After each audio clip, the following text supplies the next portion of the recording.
turmeric powder.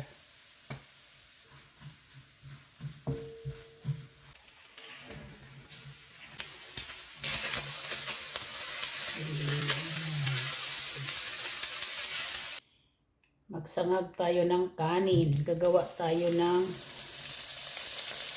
java rice. Lagay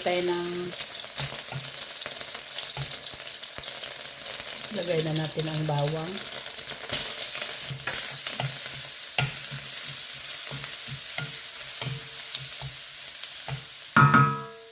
Kailangan haluin. Ito, tinosta ko na bawang.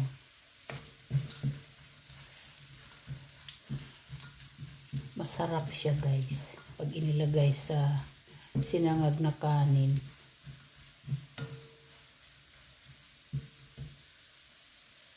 Lagay na natin yung asin.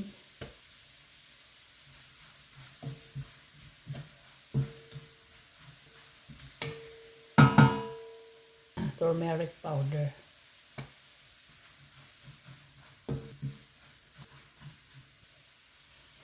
Ito na yung aking malamig na rice.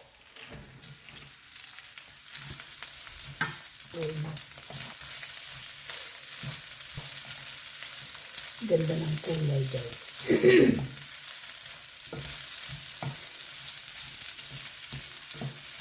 Ganda yung aking kanin ay yung rice kasi ano yan, basmati rice.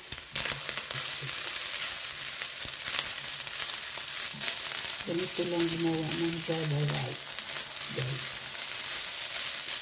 Pag kumain tayo nito sa ano ang mahal-mahal, pwede naman gawin sa bahay, mas masarap pa. Dagdagan ko pa siya ng asin kasi kulang pa ng timpla. Dagdagan ko pa ng half teaspoon salt.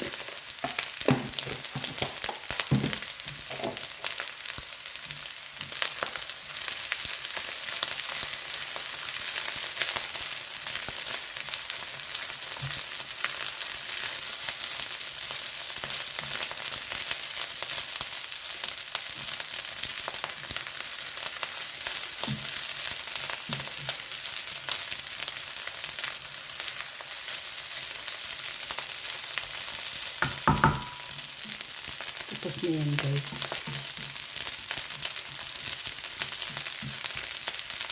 Tapos na yan. Ang sarap. Ang ganda ng kulay.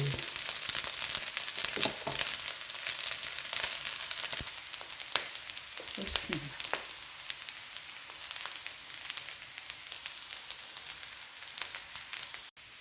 Yan lang po guys. Maraming salamat sa panonood. Para for more. Bye bye.